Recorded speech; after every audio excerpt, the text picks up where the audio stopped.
Hello and welcome to the Daily Mill for Sunday the 6th of July 2025. In today's Mill news, it was announced today that Gordon Jago, former Mill manager, MBE nonetheless, had passed away recently. I'm not sure if it was overnight or what, but this is from Mill's Twitter. So Millwall Football Club is saddened to hear of the passing of former manager Gordon Jago MBE. Gordon took charge of the club in the 1970s and famously led the Lions to Division 3 promotion in 1975-76. We send our condolences to his family and friends at this sad time. And we have this obituary from the Dallas Morning News. And you'll find out why there's an obituary from the Dallas Morning News in the USA as we go along. So Gordon Jago, a legendary figure in the Dallas area soccer scene, dies at 92.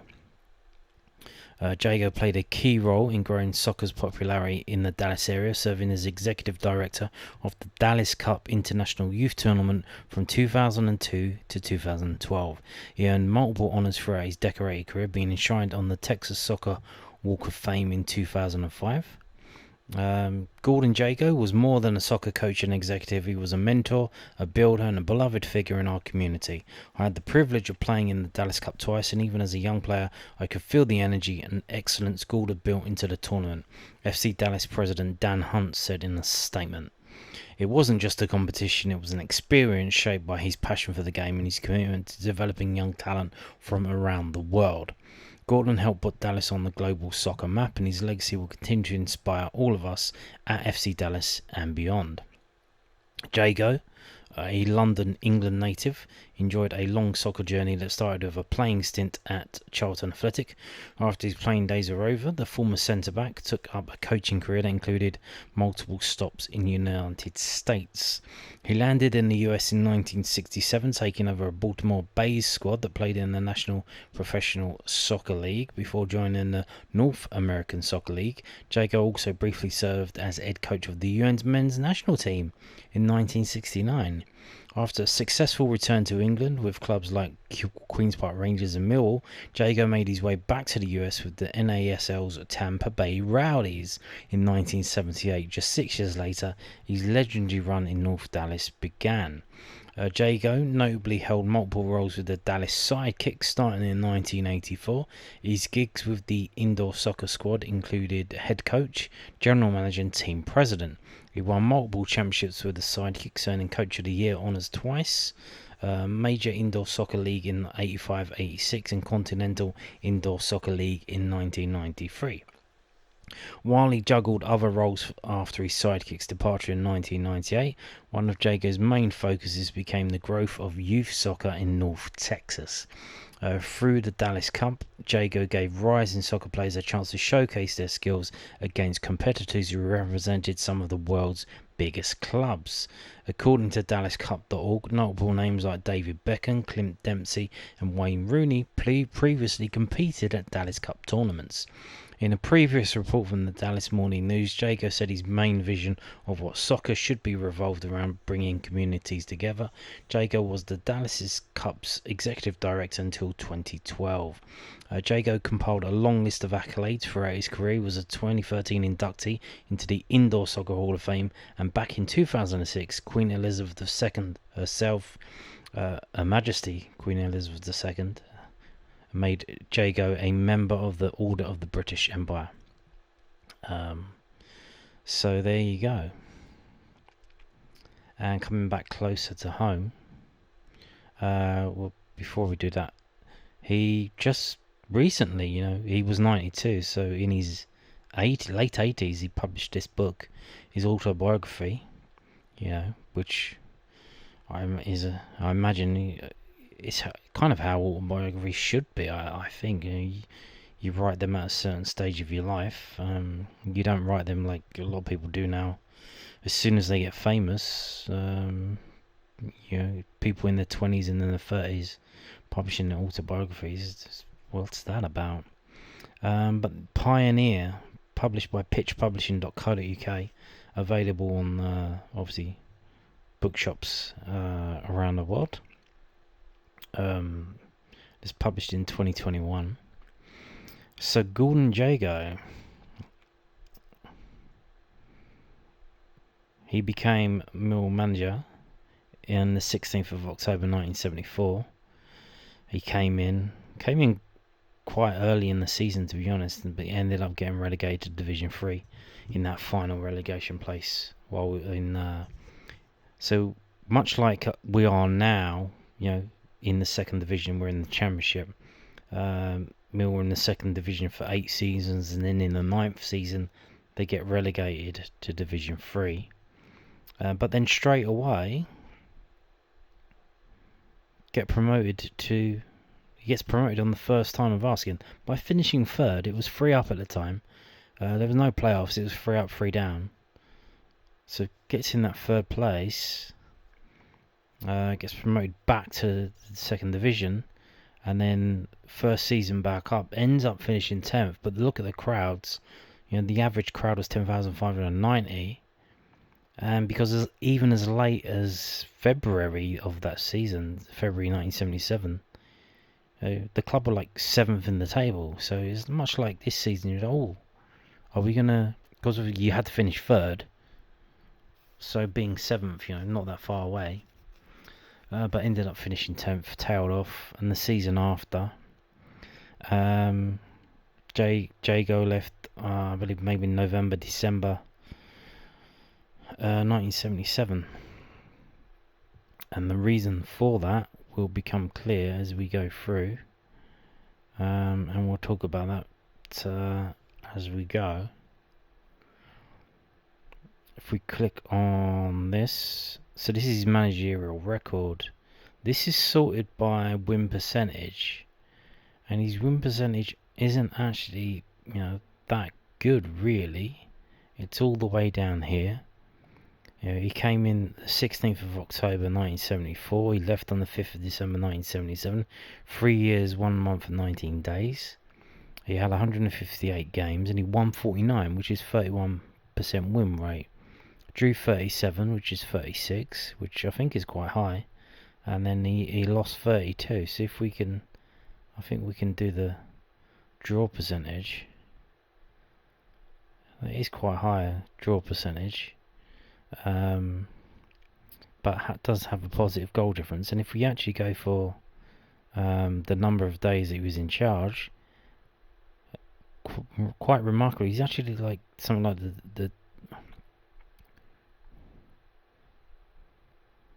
he's the 12th longest serving Millwall manager. 12th. With 3 years, he was 12th. So there you go. Had some notable, cup runs while he was here. The Norwich 5th round, got 5th round replay in the League Cup. And the season, I think the season that he left, so I don't think he was around for it, but the infamous FA Cup quarter final at home to Ipswich, where we lost 6-1, and the fans didn't take kindly to being beaten 6-1 at home. And there was a lot of fun stuff happening off the pitch, shall we say, which we can start to discuss here. This is all from millhistory.org.uk. So I want to show you this. It's from a piece. I don't know what this is. Is it from a book? Is it a newspaper article, magazine article? It says Millwall versus the Mob. It says it was published in August 1988. Don't know what that's from. I do not know what that's from. Let me get back down to where I was going to read it from. I'm not going to read all of this. So you can, if you want to, you go to millhistory.org.uk. Fantastic website. I recommend you spend some time on there. So Herbert Burnage set out to change things once and for all. He began by hiring Gordon Jago, a bright young football manager with progressive marketing ideas. Together, Jago and Burnage tackled the poor relations problem and The then by now well-established myth that something dark and ugly lurked beneath the surface at Coldblow Lane. Jago even suggested that a name change for Coldblow Lane to Montego Bay, because it said it projected the wrong image. When that proved impossible, he tried glasnost. By 1977, football hooliganism was fundamental to English Saturday afternoons. The disease had been exported to Europe and was a recurring item on the news pages, and always the name of Millwall was somehow invoked. Jago decided on a bold initiative. He invited the BBC Panorama team investigating the English disease to bring their cameras down to Coldblow Lane. Yes, you may have be aware of this famous Panorama program, and they were actually invited in by Jago. It's supposed to be, let's have a look behind the scenes. We're not actually that bad, What he didn't realise is that they got utterly stitched up by the BBC. So Jago's 3 years at the Den, they transformed the club's image. There was a little substance to this. Just a general sense of cleanliness, a smart new strip, a bright newsy club magazine, and a manager who was articulate and plausibly ambitious. The vibe was good. Millwall supporters were perceived to be among the best behaved in London, and there had been no outbreaks of hooliganism for years. And Jago saw the Panorama documentary as an opportunity to kill the Millwall myth. Alas, the BBC was seeking to prove a theory that football hooliganism was more than just random violence, and that it was linked to the fascism of the National Front, and that the malignancy in English football, which by now was infecting the nation at large, was rooted in Millwall Football Club. The National Front's national organiser Martin Webster was interviewed to lend this substance to this claim, and pictures of his supporters selling fascist literature outside the Den, something never witnessed before or since, were transmitted to the nation. Yes, and you can see this program in its entirety here. Millwall Panorama 1977. It was called, at the time, F Troop, Treatment and the Halfway Line. And this is what it is. It's on a YouTube channel called Undertaker SU. And even in this, so a little bit of context, what you need to realise if you don't know about this, you don't remember this. At the time, when this was transmitted in 1977, there were only 3 TV channels. There was BBC One, BBC Two, and ITV, and that would have been your local variant, which was at the time. Was it even Thames TV at the time? I'd imagine it was. And that was it. That was all there was. And you had the papers. So, there was no... If they wanted to stitch you up, they could stitch you up. There was no millfc.co.uk where you could publish something that, that could correct the record. There was nothing, there was no X, there was no Twitter, where it was published in, an online publication, in the United States, where someone in England could get on their, computer device or on their phone and correct the record by publishing something on American servers, which will be protected by the First Amendment of the United States Constitution, which what we have now, since Elon Musk bought Twitter,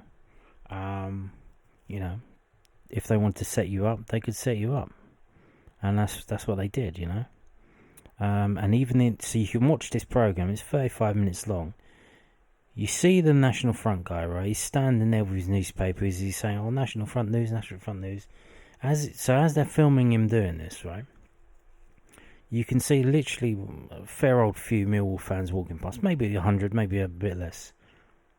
Not one of them even looks at the guy. They don't even look sideways at the guy. No one looks at him. No one even goes over and gets one of those papers. They just, and they filmed that, and they published that. That's all they could do. No one even gave them any. No one. It was, just complete bullshit. They told them to go down there so they could film them, and then they weren't there the game before, and they weren't there the game after. But then, obviously, you can't tell people that in 1977. How are you going to say that? Because BBC One put it on TV and it was viewed by millions of people. You have no way to correct the record and say, hang on a minute, these guys just stitched us up.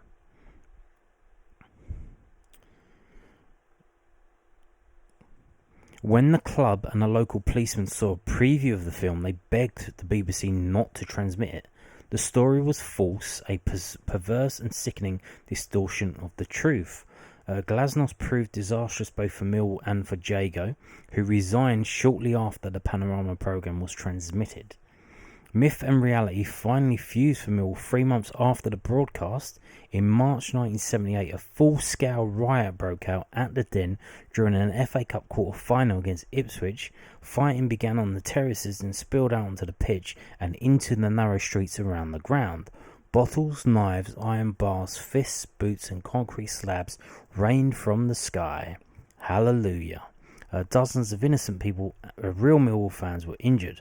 Among them was Joe Hale, a 72-year-old Den regular who stood blood pouring from a head wound and a bemused and broken symbol of a club and a sport terminally ill. And then they go on. But, Gordon Jago, naively thinking, we can do a bit of PR with the BBC, let's show them how it really is, and then they come in and they just make it up, because obviously at the time you had the original Hope Not Hate, which was called Searchlight, and it was run by a rabid communist lunatic who saw fascists everywhere was a fascist. Still fighting the Second World War, Nazis around every corner, and that they infiltrated the BBC and other places, and they just stitched people up. You may have heard of Combat 18. Combat 18 wasn't real. They just made it up. They make a lot of stuff up. They've been Hope Not Hate, which, a lot of people, they have illegally broken the law. They've defamed so many people. It's been proven in law, and yet people still work with these clowns. They're a joke. And a lot of people, similar situation with Kick It Out, but they're not as bad as Hope Not Hate. But people don't like these people. They're scumbags. They're liars. They start off with the premise and work their way backwards. So, everybody's a racist. Let's go back. How can I prove it? Okay, and then they just keep redefining and narrowing everything until everything is racist. You look around, like everything, everywhere is racist, everywhere, all at once. But yeah. So, Gordon Jago, in many ways, fundamental to, played an important role in Millwall's history in that he invited Panorama in. And this Panorama documentary at the time, it put Millwall on a pedestal in terms of, football violence. Millwall a racist club, because the BBC said, and people believed them. And this has been going on, and even to this day, the club have been fighting this. You get more racism down at Charlton, and that was real. They went down, there was hidden cameras, and they found the fans in the stands saying racist shit. I ain't never heard of any racist shit down at Millwall. Never. Not once. Not at all. But, because of this programme, that put the target on Millwall now, even more than it was before. And, I think kind of telling that Jago left the country and went to the United States, where, that, I think that kind of like bon vivant and the naiveness, it kind of, that positivity, it's like, let's do this, isn't this great, we can do this, and it gets you far in America. You do it in England, you get the BBC making up a load of shit about you. Sadly, rest in peace, Gordon Jago. I mean, yeah. Now moving on to this, which is, I I didn't want to talk about it. I didn't discuss the thing before. Is Everton and Wolves? This is what is this? What is this? This is from Football Insider 247.com, and it's an exclusive apparently. It says Mill will receive Parma approach for Everton and Wolves target Mihailo Ivanovic. And it says Parma have made an approach for Mill striker Mihailo Ivanovic. Sources have told Football Insider. What sources? Who told you that? And then you go through, and then it just says, "Oh, Parma need a striker because they sold one." Okay. And then it says, "Oh, they themselves came up with the Everton Wolves thing again." You know, this website. Sometimes they're good, sometimes they're bad. But here's the thing: they know that Mill will get them clicks. They know that Mill, because you know, the thing with Everton. And the thing with a lot of these Premier League teams, they get covered by the big news sources. They get covered by the big websites. They get covered by Sky. They get covered. Mill don't get covered by Sky. So the websites like this, they mention Millwall, and it will get them the clicks. Because right as of now, who have Millwall got? They've got the Southern News. No offence to them, but you know that's the only independent news source that covers Millwall news. No one else is covering it. So if you throw the Millwall name in there, you'll get some clicks. And it's literally, there's nothing here. There is nothing. Just that said Parma have sold. Why? So Parma have sold the striker, their first team striker, for a lot of money. And they're going to bring Ivanovic in to replace him in Serie A. Why would they do that? If they do sign him, it's as a prospect. It's not as a first choice, striker to come in, hit the ground running, and replace this guy that's gone to Internazionale. That don't make no sense. Why would you do that? So yeah, this is ridiculous. I don't know why this keeps getting put out. I think it's clickbait. If it's not clickbait, it's the agent. If it's not the agent, it's Millwall. The thing is, do Millwall care? I think the plan is, you bring the players in, you sell the players on, you make some money. I don't think they really care. Are they trying to angle for some bids? If they get 50 million, like similar to what they got for SA, I think they would take it. But which is, in my opinion, kind of short-sighted, because this guy's only 20 years old, and he is, he's got something about him. So we'll see. Unless he's told them, I'm not going to be extending my deal. If he's got 2 years left, that means, I don't know how. Has he got 2 years left? Has he got 3 years left? Once the contract starts to, it's hasn't got that long to go, then the big money doesn't appear. It's it's like it or lump it, take it or leave it time. So maybe the club are trying to rum up some interest. For something, for some bids coming in, and see what kind of bids do come in, what inquiries come in. But yeah, I don't know what's going on with this. I thought this was just bullshit, so I didn't cover it before when Everton. I think someone said Everton 4 million. Like, fuck off, man. 4 million. Absolutely no way at all. No way at all. At least 15, man. At least 15. The guy can score goals, which is, it's not easy to do that. And the goals that he scores, he scored direct from a free kick. He scored some absolutely brilliant goals. I think the goal where he got the pass from, was it Bangor Williams, and he knocks it over the guy and then hit it in. He scored a lot of decent goals, man. This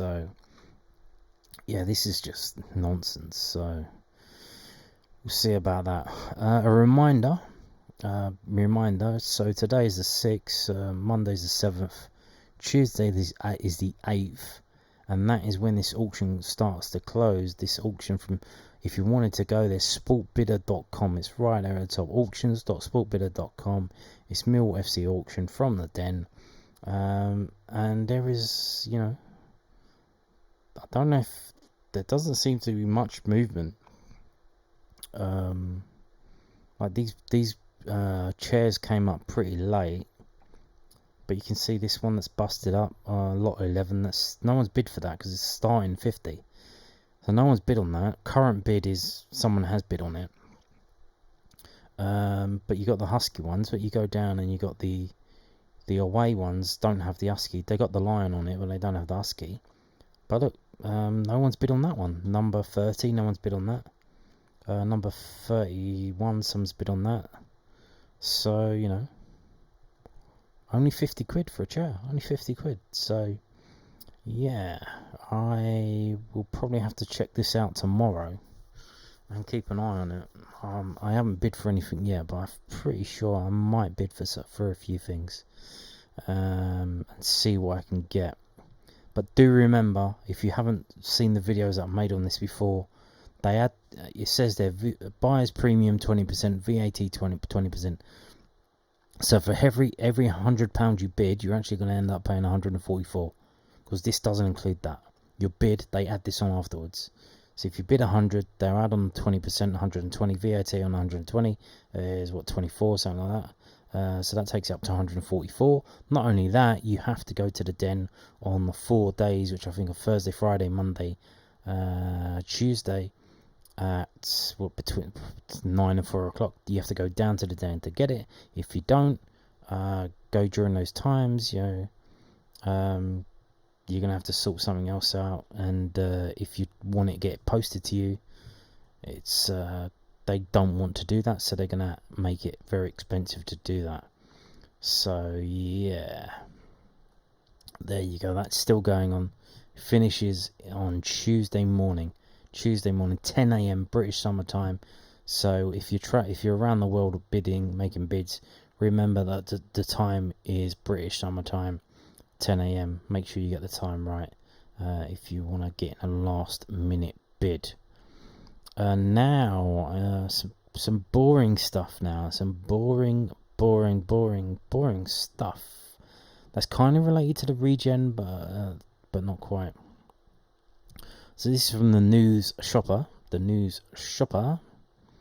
More cash given for new South East London Overground station. Yes, Transport for London has allocated more cash for a potential new overground station in South East London. An extra £5 million will be provided for a project to build the new station on the East London line between Queens Road, Peckham and Surrey Quays. A Surrey Canal station was first proposed when the existing overground line was extended in 2012 to Clapham Junction. No, that was when it opened. They was talking about this since 2008. However, the stop was never built and the project was put on hold for several years.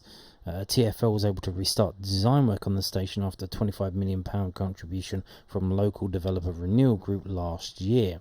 The developer intends to build about 3,500 flats in South Bermondsey, with the new station located nearby.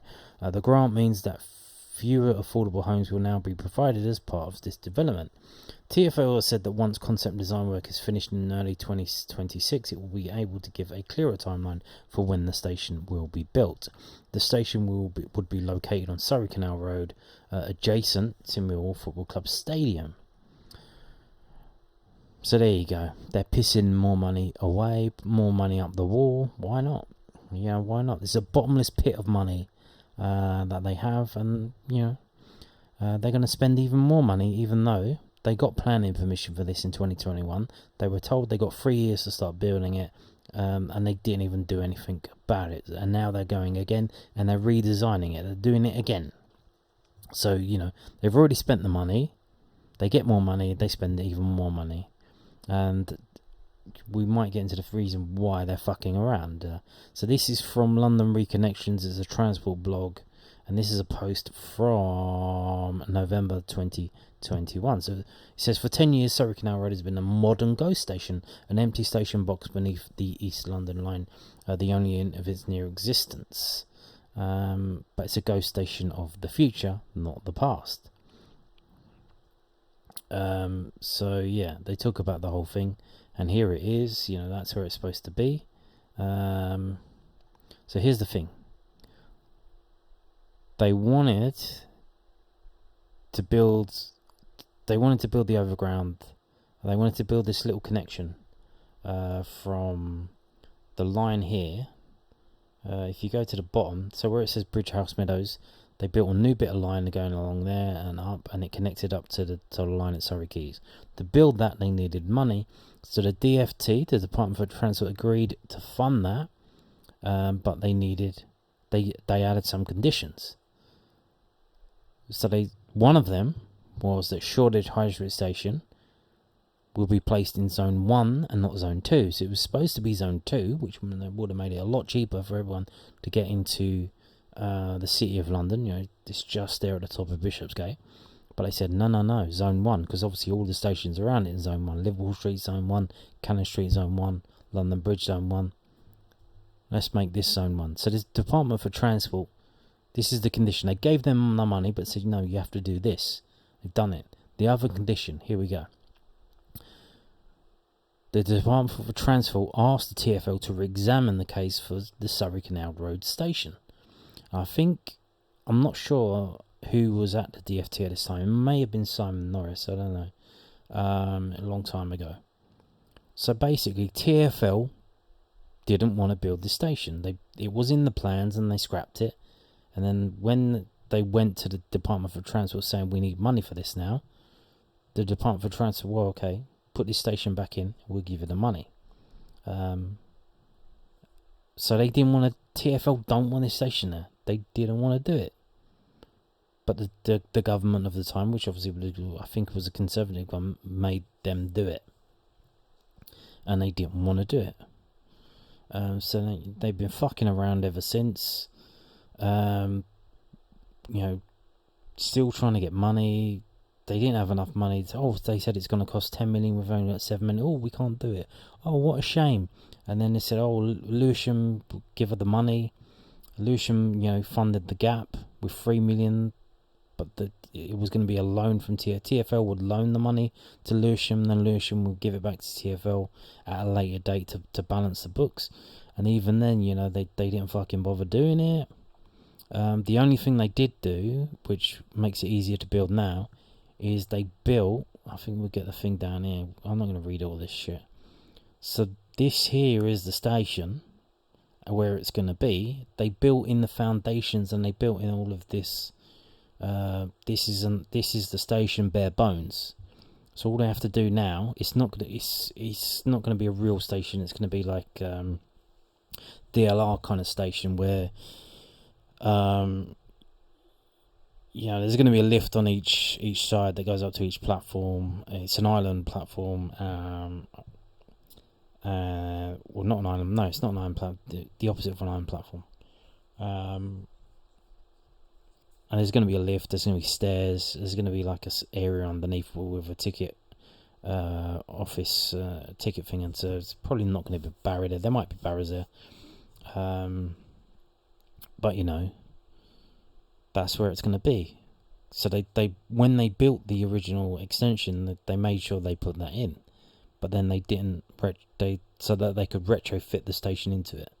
That's the only good thing that they've done. And now 13 years in the future, they're still fucking pissing around with it. So they got planning. They actually got planning permission. They went to Lewisham Council and they got full planning permission. It was supposed to start building in February 2022, and it was supposed to be opening right here, right now, in early 2025. Obviously, none of that has happened. They haven't done a fucking thing.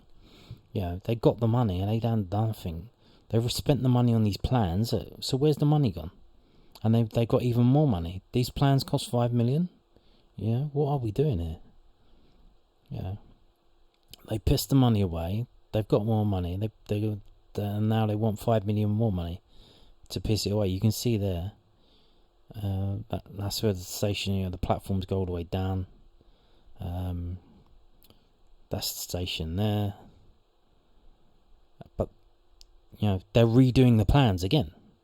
They got 5 million to draw up some plans, even though they've already had 7 million and then another 3 million. What the fuck is going on? Well, obviously, they probably spent the money on like 2,000 fucking cycle lanes. Ridiculous. So, yeah. This is what's going to be happening.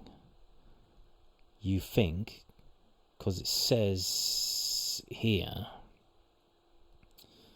TFL said that once concept design work is finished in early 2026, it will be able to give a clearer timeline for when the station will be built. So again, they're not even going to say when they're going to start building it. They're still doing more stuff. 5 million for more pictures, and then to say, oh, we might start building it in 5 years' time. What a fucking shower of shit. So, there you go. And on that note, thank you for watching, and goodbye.